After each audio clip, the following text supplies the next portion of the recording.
don't even care anyways. Let me share my screen, man.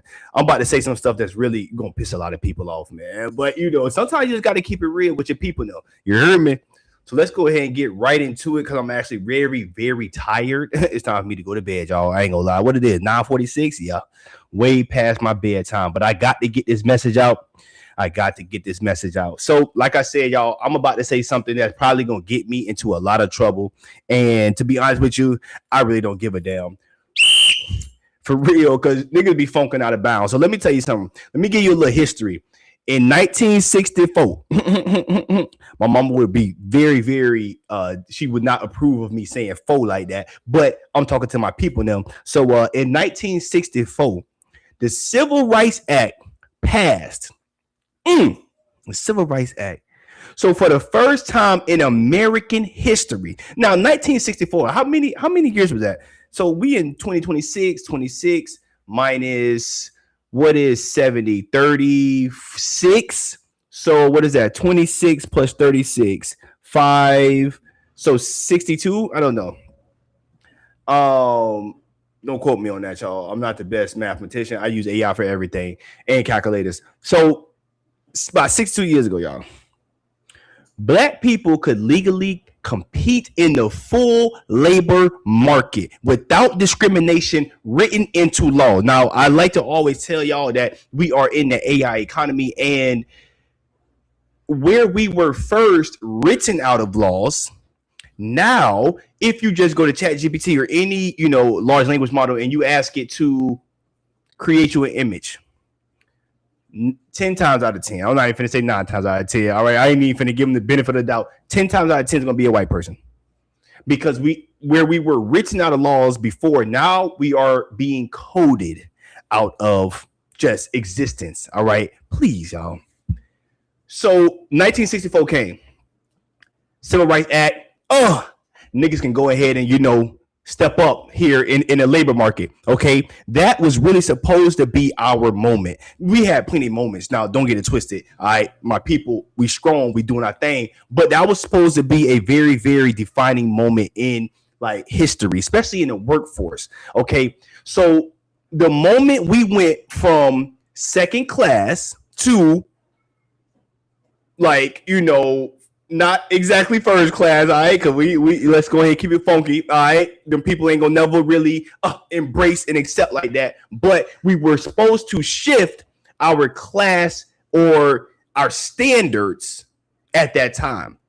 When I say shift the class, what I mean is we were really supposed to go from employee and then begin to transition into employer. We were supposed to go from labor into ownership. Okay, let me tell y'all something. 1 year later, 1965, the Immigration and Nationality Act opened the doors. Who did they open the doors for? The foreign-born population. Okay, because when 1965 came, then the foreign-born population, it went from like 8 million to damn near 40 million. That's like overnight. And the people who walked through those doors went straight into the exact same jobs that we, my nigga, were supposed to graduate out of. Okay, so when I say the transition or the class transition, I'm really saying, hey, niggas back in the gap, we were only supposed to be workers. When this shit happened, we were then supposed to become more employer focused. Okay, so the class transition that was supposed to happen for Black America, it kind of got like intercepted with the Immigration Act. Okay, and I'm not gonna say it wasn't by design, but because I always like to take responsibility for everything. All right, I know that me and my people, we definitely like to get out here, protest and stuff like that. Me, not so much, but it wasn't just racism. Okay, it wasn't really like policy design. It was more like a timing issue. Okay, and nobody talk about it because the conversation, it immediately becomes whether you not pro-immigration, or you anti-immigration, or you anti-Spanish, anti-Chico. Whole time I fuck with everybody. Okay, I damn so fuck with my Chico. You hear me? But I ain't gonna count like I'm neither none of that. I'm really like pro data. I'm super heavy on data. I'm super heavy on numbers because men lie, women lie, numbers don't. And a lot of people, especially my, you know what I'm saying, my folk like to get like super emotional about stuff. And a lot of times it be because you know you're supposed to be or you know you're not supposed to be where you are right now. And you ain't got nobody else to look it like for that except for yourself. So it's hard for you to look in your mirror and tell yourself the truth. So you try to look at somebody else and try to blame somebody else. Okay. But this data that I'm talking about, y'all, this came from a Harvard economist, George Boyas. I don't know how to pronounce his name. I told y'all I'm not an English major. I got a goddamn Reno alarm, but it's clear, y'all. There was a 10% increase in immigrant labor supply. Okay. And that 10% increase in labor supply, immigrant labor supply, immediately reduced black wages by damn near 4%. That's that pressure, boy. I ain't gonna count. Because across the board, I know a lot of people like, damn, 4%, but that really ain't really nothing. Like, but the whole time across the board, bro, 4%, that shit add up, fam.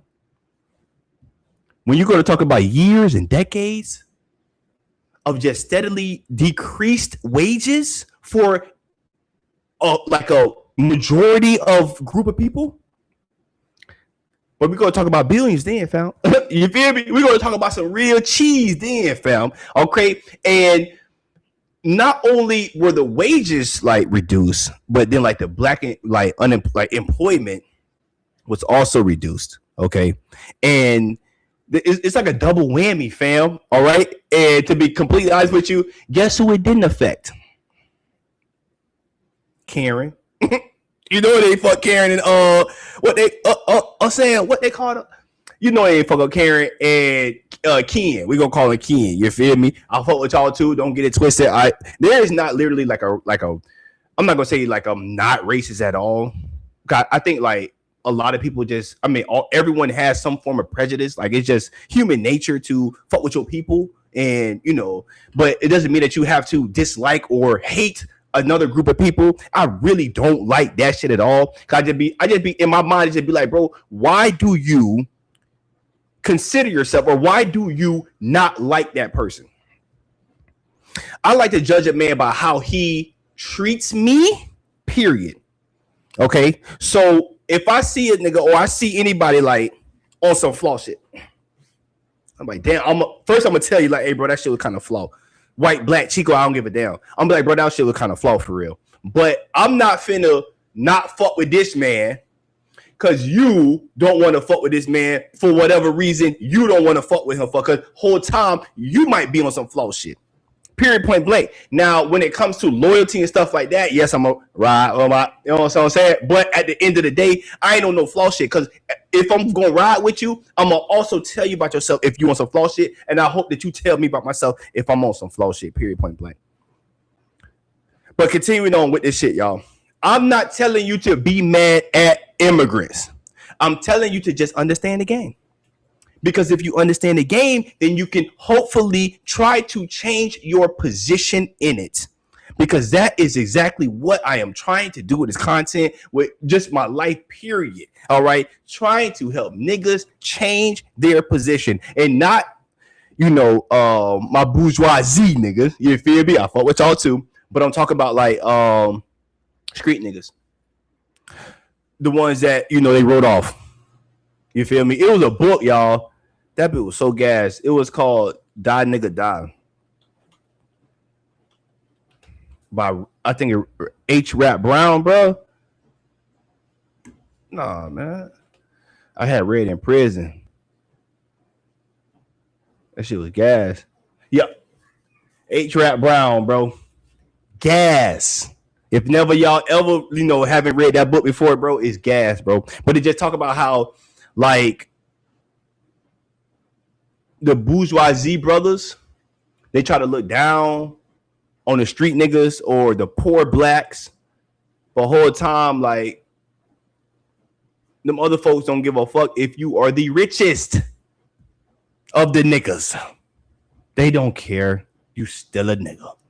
And that, that book was just, it was good, y'all. It was good, no cap. All right. So continuing on, y'all. Let me tell you why I personally can talk about what I'm talking about right now. Okay. I just got done doing 7 years in prison, Florida State Prison.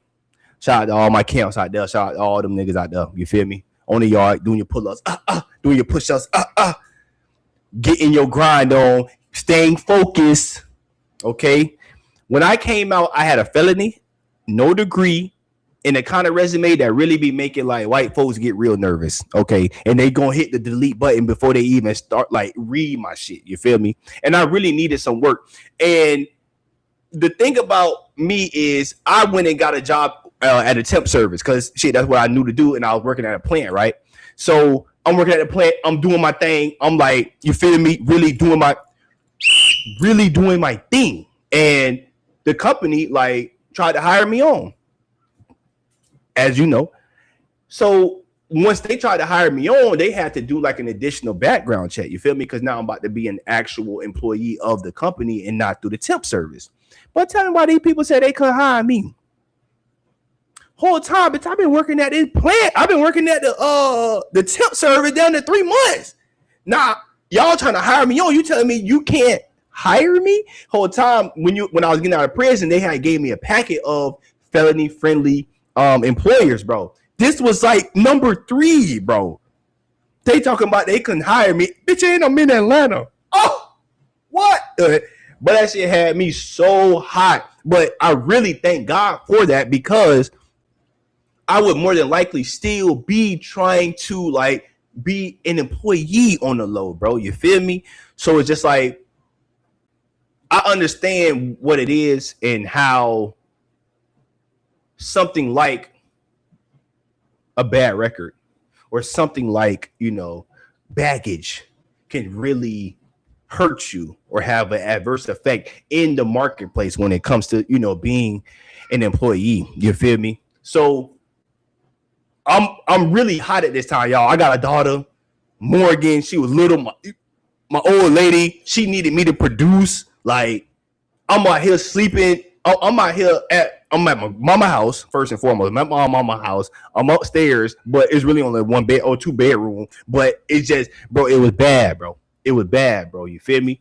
And every job like I applied to, when I tell you, bro, DoorDash wouldn't even fuck with me. Fam, DoorDash wouldn't even hire me, bro. I said, well, damn. So not only that, but I'm literally competing against like the entire world when I go to these employers. And it's including people who will do the same work for less money, won't do no complaining. I won't do no complaining either, but I know for damn sure some niggas just be complaining because when I was at the plant, a bunch of niggas were complaining. But to me, coming straight out of prison, bitch, I'm grateful. I can make some money. I don't give a damn what I'm doing. I'm grateful to just make some money, y'all. You feel me? And now we have to compete with not only the entire world, but people that will literally not do it for free, but would do it for, cheap labor for real. And they ain't got no criminal record. And to be honest with you, that's not their fault. Okay? Let me tell you again. I fuck with Ticos. It's not their fault. That's the game, to be honest with you. They playing it smart. These folks show up at 5 a.m. When I was doing my little thing on roadie, I used to be doing like little gig work. You feel me? Even though it wasn't under my name, because I don't know why nobody would fuck with me. It wasn't, but still, bro, I used to be up with them 5 o'clock in the morning, bro. These folks used to be, bro, like 10 deep at every Home Depot, bro. Sitting under the tree, waiting on because you usually have to wait for your phone to show a gig. Or like a pickup or a delivery, bro. You got to click that bitch quick so you can hurry up and try to get that bitch, bro. You feel me? Bro, they deep as hell at every Home Depot, every Walmart, bro. How the fuck you finna hate on somebody that show up like that every day, bro? You can't hate on them type of people, bro. What the hell? And the thing about it, they out there hanging out. Big taco, enchilada, they weren't getting drunk, but they were vibing out that bitch, bro. You feel me? They finna bring their cousin finna bring a friend. So now you got this like damn near mini workforce, bro. And they knocking out these jobs quick as hell, bro. You feel me? And whole time, like, I ain't without like, especially for black men, bro. I ain't on no sucker shit, bro. Like, tighten up at the end of the day, bro. Like, we can sit here and try to talk about all of the perils, all the shit that happened to Black Americans, all the shit that, everything that they done tried to do to keep us down. We can literally, bitch, we've been doing that for so long. We've been doing that for so long. The needle has moved. I'm talking about, like, really not at all, for real, fam. The needle hasn't really moved like that, fam. So sometimes you gotta, like, I know that is a form of action, protesting and all that shit. That is good, and I really thank people who take those type of measures, because we do need that as well. But at the end of the day, bro, we need action, fam. Fam, we need action, fam. Fam, we need responsibility, fam. You gotta take that shit on yourself, bro. When I had got locked up, when I had got sentenced, bro, one of the things I used to always say is, yeah, man, you're gonna put me in jail, or you're gonna did this to me, or the judge done gave me 10 years, or the judge done gave me, or the police done. And it was about my 4th or 5th year in prison, bro. And I was like, bro, why the fuck do I sit around here and I keep blaming somebody else for putting me here? That don't even sound right. I put my own motherfucking self here, bro, making my own choices, bro. What I hate is when niggas be talking about, oh, I'm a product of my environment, whole time. So what happened to the niggas that didn't do that, bro? You trying to say it was no way out? Because if it was no way out, then everybody would be doing that. And that's not true. Because that's not the only way out of your position, bro. That's not the only way out of your situation, bro. You just deflecting responsibility, bro. For real. Let me tell you something. I love a trapper. I love him. I love it. But I just don't condone that shit, bro. I don't condone that shit. I ain't no jit no more. So that shit don't, like, you tell me you do that shit, I'm just like, okay, cool. Like, that shit ain't hitting no nothing, bro. Cause that shit ain't really building nothing for us, bro, to be honest with you. Okay. But I watched this whole, like, immigrant Spanish movement, and I watch this shit. I'm in Bradenton, bro. I'm in Sarasota, bro. Like, this Florida, fam. I see these folks. Construction sites, landscaping trucks, kitchen. Oh, don't let these folks get in that kitchen. Okay? And I'm watching this shit in real time. And once again, I wasn't mad at them for working hard. I was mad at us for not owning the companies that hired them. Because that was where the shift was supposed to happen, y'all. When we got those rights, I hate it when they try to say, oh, when we got the rights, the paper, what was supposed to happen were more of us were supposed to move into employer positions and then employ the working class or the immigrants. That was how it was supposed to go down. Now, let me tell y'all something about my dog, Thomas Sowell, and what he said, all right? If you don't know who Thomas Sowell is, please, y'all, get on. Oh, snap. Sorry, y'all. That was my teeth that I used to be using. Thomas Sowell, y'all. If y'all ain't never heard of Thomas Sowell, please get on Thomas Sowell, y'all. Absolutely phenomenal guy. This is one of my favorite books, Discrimination and Disparities. Very, very good book. Thomas Sowell, y'all. But what he would say is... my fault. What he wouldn't say is, oh, yeah, keep immigrants out. But what he would say is, why are you, my nigga, not the employer? Let's keep going here, y'all. Meat packing wages, no kinky. So my pops, if y'all didn't know, he played in the NFL about 10 years. And the NFL is a system, okay? The players or the talent, it just be coming and going. So it's okay to have talent. Most of us have a lot of talent, not just in sports. We have a lot of talent. But the system is what creates longevity or generational wealth. The system, not the talent. The NFL is a system. The players who be getting all the, like the hype and the clout and all that, they are expendable. The owners, they stay. The players are the laborer. The owners are the actual capital makers. And in the labor market, we've been playing the player position for damn near 500 years, y'all. But now the immigrants are playing it as well. So the question is that I got from my brothers and sisters out there: who's gonna move to the owner's box? Moving on up to the east side. We finally, hey, you heard me? No cap. Who finna move up, fam? So let me show you some data, because I like to keep it trill with the numbers. And I want you to sit with this because it's uncomfortable for everybody. I don't give a damn if it's a left wing, right wing, straight wing, double wing. It do not matter. Okay, because the data, it don't care nothing about no politics and all that crazy ass shit, bro. In 1990, just a few, what was that, like 30 years ago, y'all, black men were 8% of the construction workforce. Not bad. But by 2022, 5%. In that same period, and that's not like crazy terrible, but it's bad if you are declining in a workforce. Okay. In that same period, the immigrant share went from 10% to damn near 30%.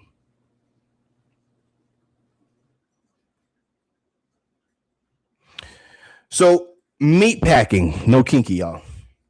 In 1982, this was like a unionized type job, okay? About $22, $23 an hour in today's, dollars. And that's good money. That's straight money, all right? I'll never say employee money is ever good money, but that's straight money, bro. Like, especially if you're single, you ain't got no kids or nothing like that, and you can like stack and all that. Now, it was stable. You had benefits as well. But then the plants, they relocated into these rural areas. It was cheaper. This is business, okay? Don't hate the player, hate the game. And they hired immigrant labor. Why? Because it's cheaper. The reason why a lot of corporations hire offshore talent, because it's cheaper. Because if we hire cheaper and we pay cheaper for the for the labor, then we can cap how much we make. One of the quotes that I used to always tell my folks is, or the question I used to always ask my folks, I'd be like, bro, when do you make money? Like, when do dope boys or when do trap stars or when do niggas be making money when they be in the streets? Niggas be like, bro, when you sell your dope, bro, that's when you make your money, bro. When you sell your dope. I used to be like, well, not really, bro. You make your money when you buy the dope. You make your money when you buy, okay, your stocks. Well, how can you make money when you're buying something? Because you want to buy it cheap. The cheaper you buy something and the market is still buying it, or it is the value of it in the market is still at the same level, then when you sell it, now you're actually capping more. So the Hispanic share, it went from under 10% in 1980 to damn near 44% in the meat packing by 2020, y'all, by COVID. I didn't make this up. The USDA said, this is government data. I didn't make this shit up. Let's go to janitorial work. That used to be a reliable black urban job, y'all. You go into any office back in the Gap, in any major city back in 1985 in the 80s and shit like that, bro. The cleaning crew, they was, you know what I'm saying, Jerome and them. But today, who you see cleaning, fam? Hispanic workers are about damn near 50% of all housekeeping, 35% of janitors. What happened?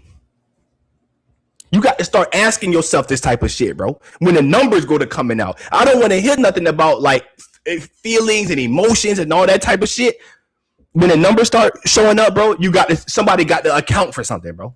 Let's talk about landscaping. 47% Hispanic. Construction, 30% of the entire workforce is Hispanic.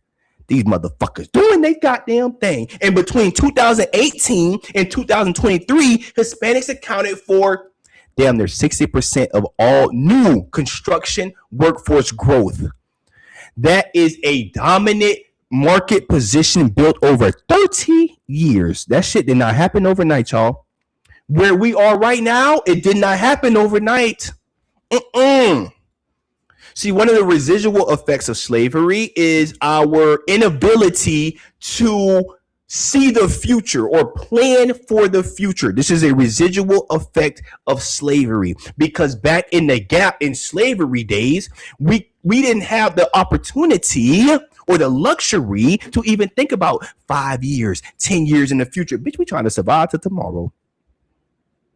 And that type of mindset, mentality, thought pattern, it permeates generations. Let me tell you about the man. And why I always say you can't hate the player, white man, you got to hate the game, because at the end of the day, fam, if you allow yourself to continue to be manipulated by the man with all of this motherfucking data out here, it ain't nothing's covered up. But the internet is here. Ain't nothing. But it ain't nothing covered up. And to be honest with you, these folks tell you to your face. Ain't nothing under the sun no more, y'all. So if you allow yourself to continue to be manipulated, if you allow yourself to continue following the lost, how the fuck I'm supposed to feel bad for you?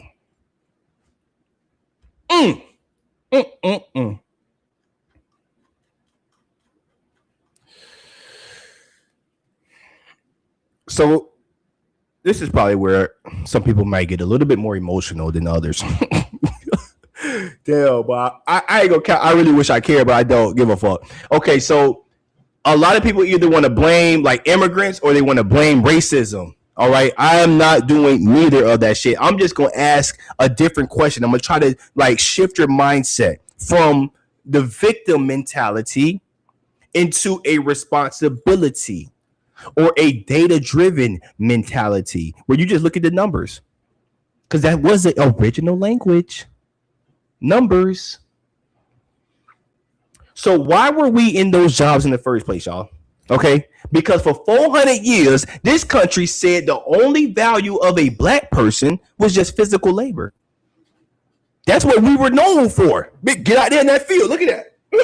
Yo, we was known for physical labor. Okay, and then when the Civil Rights Act finally opened the door for us to move up from physical labor into maybe management and ownership in more professional positions, the same year the immigration gates opened and filled or allowed for those positions to be filled with new arrivals who were grateful for the work. Now, have we moved into more managerial or management positions and like office positions and stuff like that? Yes, we have. And that is that is documented. Okay. Niggas have definitely moved up for sure, but they just moved up as an employee. You moved up in somebody else's system. The class transition was supposed to go like this, y'all. Black workers move from labor to employers. New immigrants, you take the labor positions. Okay, you got to earn your keep now. You feel me? Because we done earned our keep in this bitch. If anybody done earned their keep to be an employer, it's us. Black families now, if we were to really take on that position of employer, would have been able to accumulate capital and then hire the new labor force. Now we ain't even gonna talk about them other people. We ain't gonna talk about them people right now. We're not talking about them people right now. Y'all know who they are. Y'all know who they are. Okay?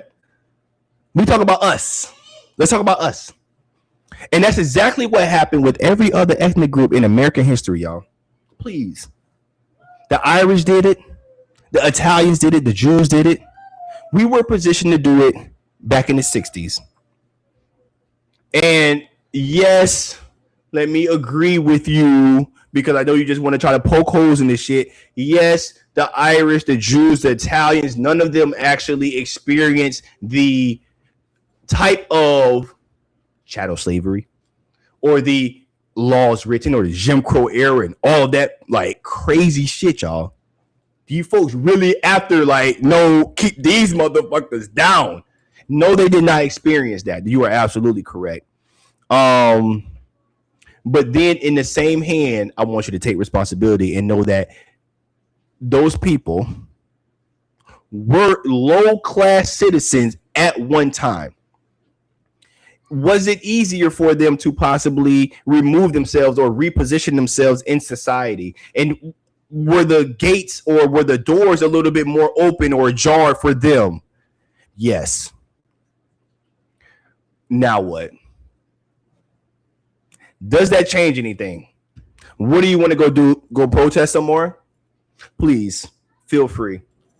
What is that going to do for the position of our people?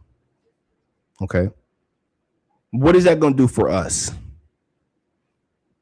We need to start taking action, my nigga. Period, point blank. We need to start taking action. Okay. So instead of becoming the employers, we started competing for the same positions that our immigrant friends would have gladly taken, and they took them for cheaper. And guess what happens to those who want to charge more when you can get it over here for cheaper? Oh, you're probably going to lose some market share. This is business. Okay? Please start understanding business, y'all. Whew, my goodness. I gotta make sure I got all these things in order. Oh, okay. I might have went too fast, y'all. We might have been at the cost collapse right here. Oh yeah, that's where we at. We had the cost collapse. My fault, y'all. My fault. Okay, so now let me go ahead and get just a little bit political. I don't like to get super political, y'all, because I don't too much. I believe in political power, but politics and them folk that be in that shit, they'll be kind of a little bit weird. Okay. But I know a lot of my niggas, like, y'all don't want to hear this, but like I said before, like, I deal in data. I don't really fuck with the feelings for real. So let's talk about the federal workforce cuts and that just happened.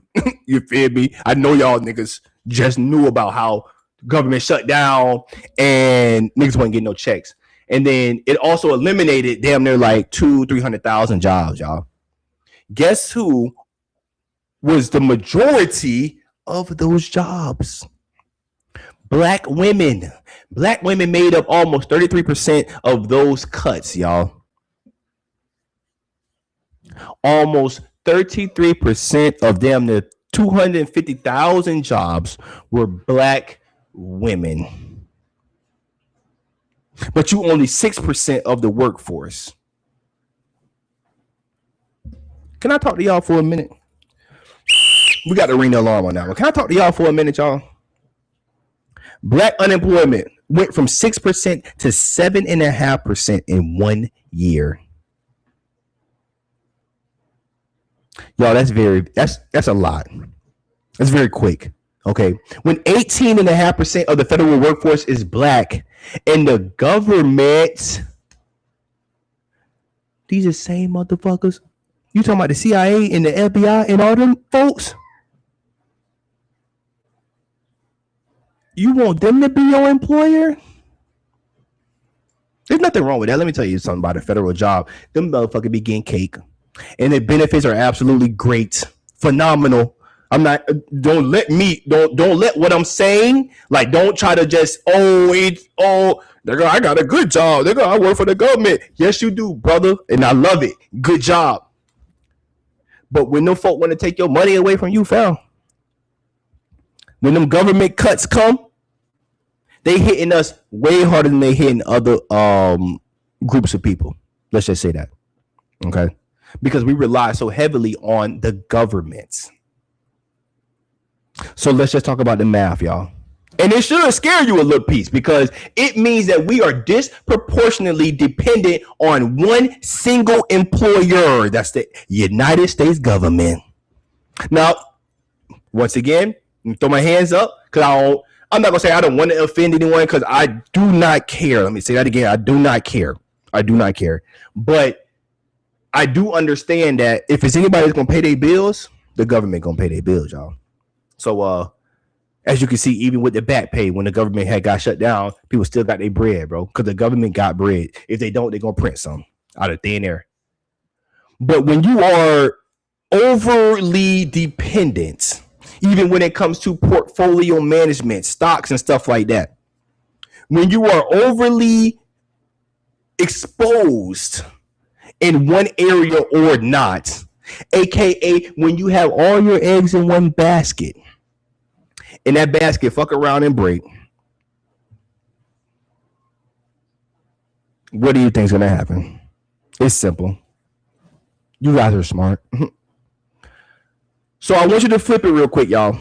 Let's talk about the orange man, Trump, and some of his like deportation policies. Okay, I know half of y'all probably out there rolling your eye. Oh, this nigga fought with Trump. I knew it was something. I wouldn't say that.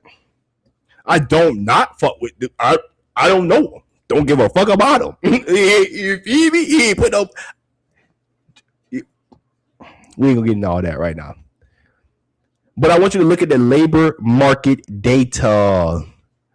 Look at the data.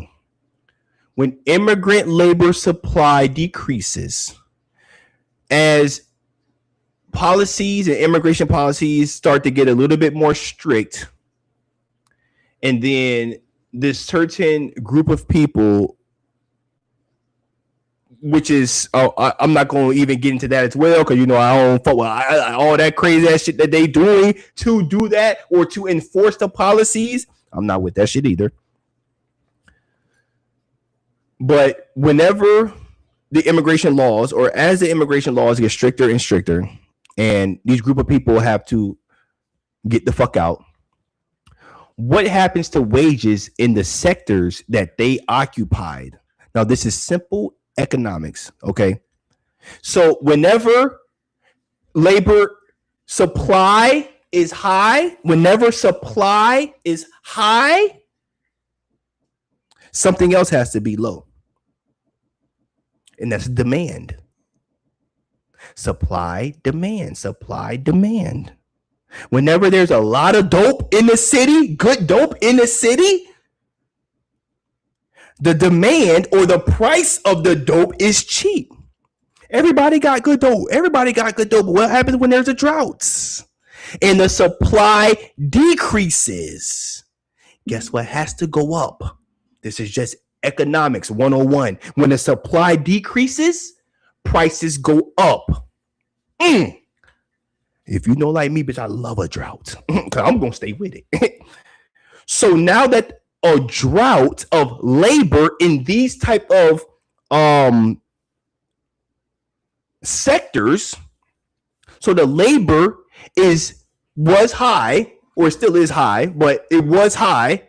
And now as immigration laws begin to decrease that supply of labor, guess what has to happen to the wages in those labors or in those markets?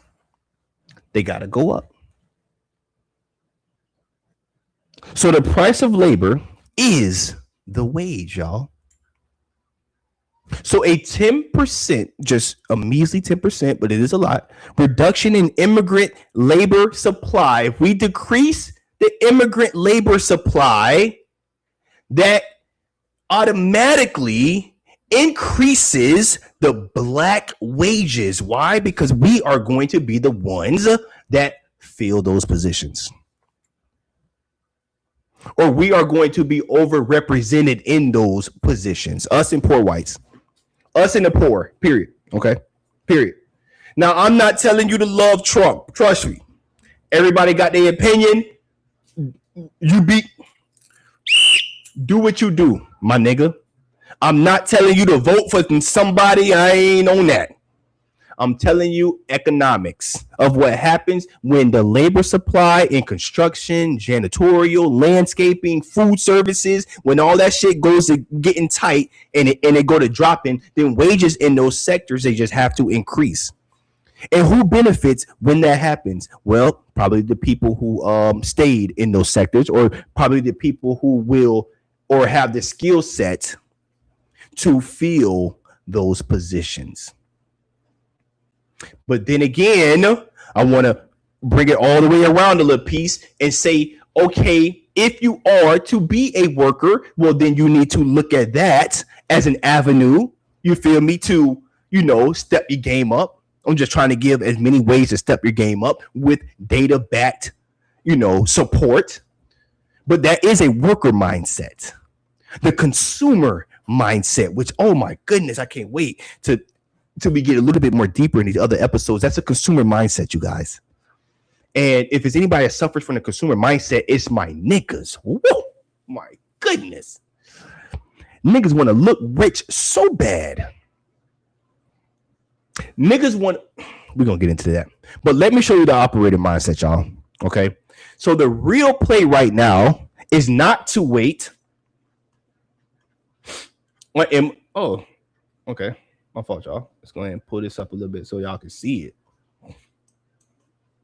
The real play right now, y'all. Hold on. I think I'm supposed to be talking about this. Oh, yeah. Oh, yeah. This is what I'm talking about right here. The real play is not to wait for immigration policy to raise your wages by like a few dollars, okay? The real play is to own the cleaning company.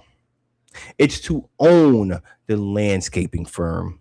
It's to own the construction subcontracting outfit. Let me tell you something about construction that really like opened my eyes. I didn't even know niggas was getting money like that in construction, bro. I was following some brothers, some young brothers, bro, from Nashville when I was living in Nashville, bro, and they were posting some pictures on Instagram, bro, of checks that they cashing. When I tell you, that shit instantly motivated me.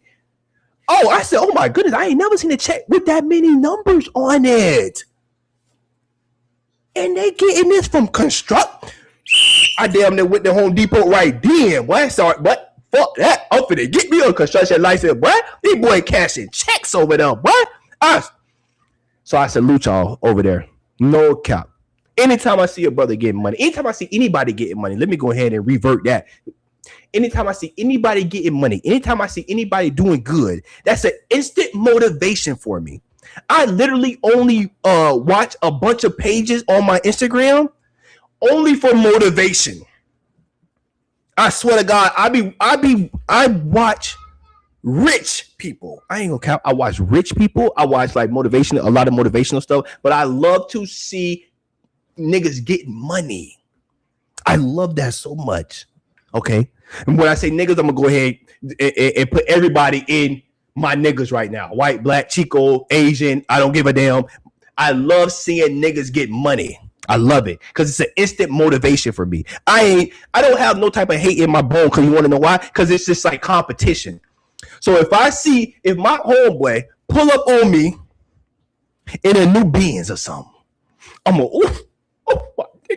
gonna be like, oh boy, you do your thing. The next week I'm gonna try to pull up on his ass in a Rari. That's what I'm gonna do. I ain't finna, oh, this nigga got a Benz, bro. Damn, that nigga think he all that. What the fuck? I just ain't never had that type of spirit in me. Like, that's just not me, bro. That's just not me. I don't care white, black, spirit. I don't give a damn, bro. That's just not me, bro. So if black men own more companies and we hire the labor instead of competing with it, let's do a couple numbers right quick. So if let's talk about landscaping. So if I can bill you $45, $65 an hour, but then I pay my boy over here $16 an hour, $17 an hour, I can then capture that $29 to $30 to $50 like surplus. And that margin spread across like millions of workers or even workers. If more than one black man owns a lot of landscaping companies, a lot of construction companies, then we go to talking about billions of potential wealth for us, y'all. Billions of potential wealth, y'all. We go to talk about some real numbers, y'all, that could really change the landscape for our people, especially when it comes to the wealth gap. Okay, because at the end of the day, bro, you cannot do nothing in this world without no money. I'm going to talk about money all the time in economics because you cannot do nothing in this world without no money. As a man, please be somewhat physically fit. I ain't saying you got to be like me. You eat me. But it's hard to be like me, pal. It's hard to be like me. But I'm saying, bro, do some physical work. Some type of physical work, bro. And get you some money. Get you some money. So right now, excuse me. Sorry, y'all. Right now, we got about like 200,000 black employer businesses that exist in America. Now, proportional to our population, we should be actually around like 800, 900,000 employer businesses. That means that you have employees. That's how many black businesses are supposed to have employees. Now, let me tell you something about AI, y'all, and how it makes every single one of those metrics cheaper and easier to start. This is the time, y'all. We are here once again. We have an opportunity to do what we need to do once again as a group of people. Oh, this is supposed to come before that. So forgive me, y'all. You know, I'll be having AI make all my shit, so sometimes my shit don't kind of be aligned. So this is where the AI changes like the entire equation for us. First, I'm going to just reach out and talk to my street niggas right quick. If you have any type of income, y'all, being a street nigga, right now is the best time to start a job. To start a business. It has never been cheaper. It has never been easier. Is it easy?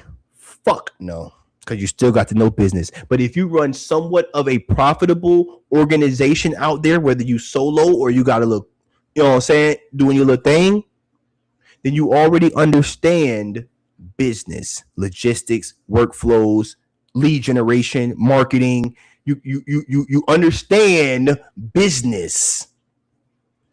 So right now is literally the easiest time to start a business, because the barrier from going like from worker to employer usually came with a lot of operational costs back in the gap. Okay, so you needed, let's just say that you were like driving trucks or something. You want to do like a truck business. You need a dispatcher. You need bookkeepers. You need someone answering the phone. You need someone doing marketing. You need probably someone like managing schedules and all of that shit. Like, bro, that shit costs bread, bro.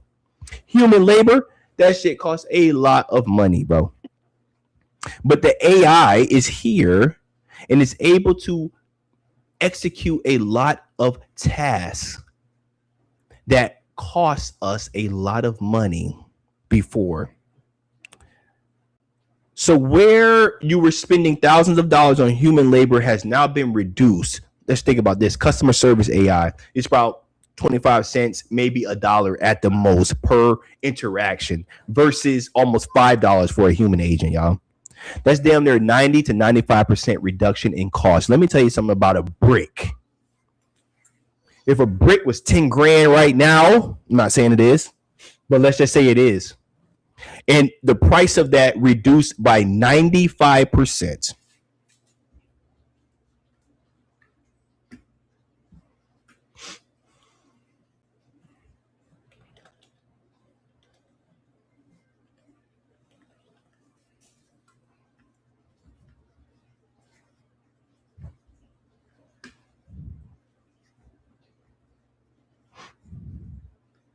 That's $500 for a brick, y'all. $500 for a brick. This is how much labor has been reduced in cost. So where shit cost a lot of money before, it don't cost that much no more, y'all. It's damn near free. It's damn near free. Labor is damn near free. So let's talk about AI scheduling, booking, sometimes $8, maybe $30 a month. And that replaces like a $40,000 a year job. Okay, those frontline workers or front desk workers get about 30, 40, $50,000 a year. AI marketing replaces a complete like social media manager, paid ad manager, like all of that. Do we need to continue? Let's talk about bookkeeping. Okay. Where an accountant or tax specialist or whatever it is, they finna get their cheese, bro. But right now, you got AI that does it just as good, if not better. So your total AI stack to start a business right now about $300 to $500 a month, y'all. So where the barrier of entry before was strictly or not strictly on operational costs, because you still have to understand business. But if you are in the streets or wherever you are doing your thing and you making some money, that means you have some knowledge or foundational understanding of business and how it works.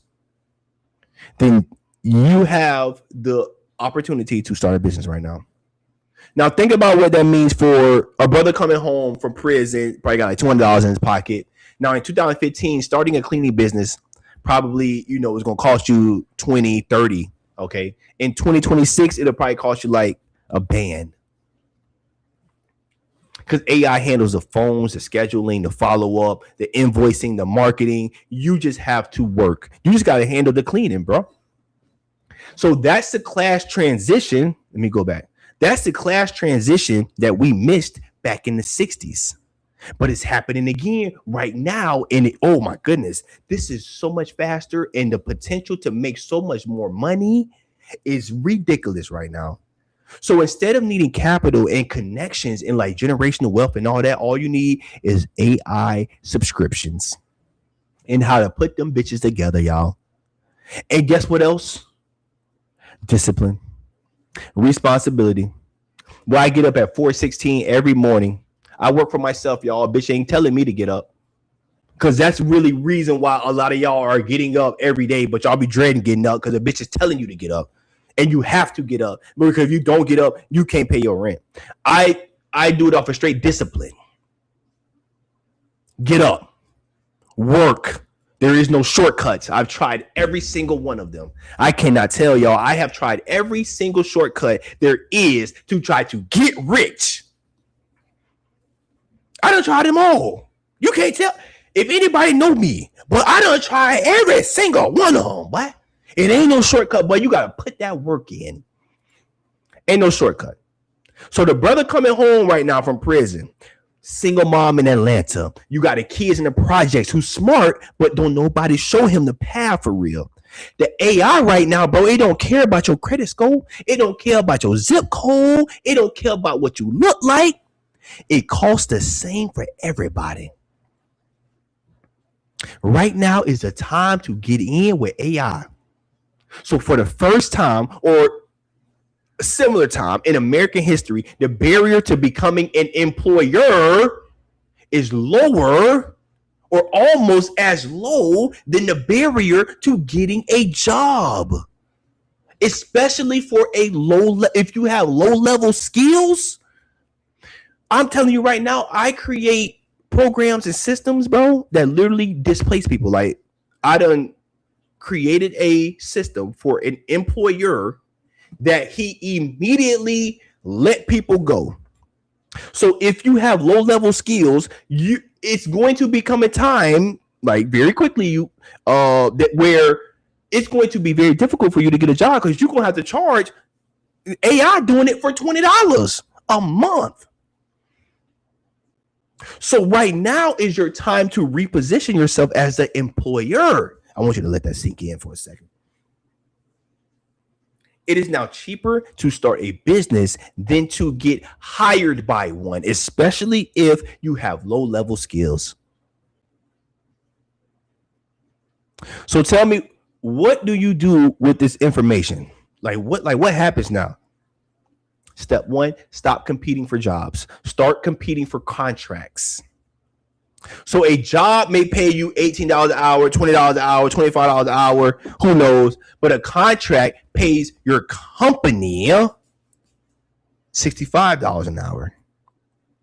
The same work gets done though. You just position yourself differently in the game. Because that's what this is, y'all. That's why I got this referee jersey on. This shit is a game. You can't get mad because you don't, or you not in a position that you feel. You can't go off of your feelings because you feel like you need to have that position. You got to play the game, bro. Play. Get out here and play, bro. You got it. No count. We got it. What? If anybody got it, if any other group of people got it, bitch, we got it. File you a little LLC. It costs, I think, like $150, especially get it expedited. Because that single decision moves you from labor to capital. Oh, I don't want to be a capitalist. Well, go work for somebody then, bro. You can always be an employee. It ain't nothing wrong with that. You can always be an employee, bro. Ain't nothing wrong with being an employee. Now, step 2 is picking AI resistant service. Step 1 was to stop competing for the job. Go get you an LLC. Step 2 is to pick an AI resistant service business because AI is here. We are moving into an AI economy, whether you believe it or fucking not. It is here. It is here and it's live in effect. So if you need to understand that it's a lot of jobs that you probably don't need to be looking at. You need to be kind of focusing over here where AI can't fuck with it. AKA cleaning, moving, landscaping, HVAC, pressure washing, physical shit. Who else is better for physical shit than my niggas? AI cannot replace the physical. Now, robots are getting a little bit better, but nah. It's going to be very hard for a robot to ever do a house move. The dynamics are too different. Okay, they're not deterministic. Computers work on deterministic flows. That's why they do so well in like warehouses and stuff like that, because it's a set process and it does this the way that every time. But if you going into a bitch house, shit gonna be different. You gotta it will never be. AI resistant businesses and companies. That's what you start right now. But you allow AI to run the operations. That's the sweet spot, y'all. You do what AI can't do, and then AI do what you don't want to do.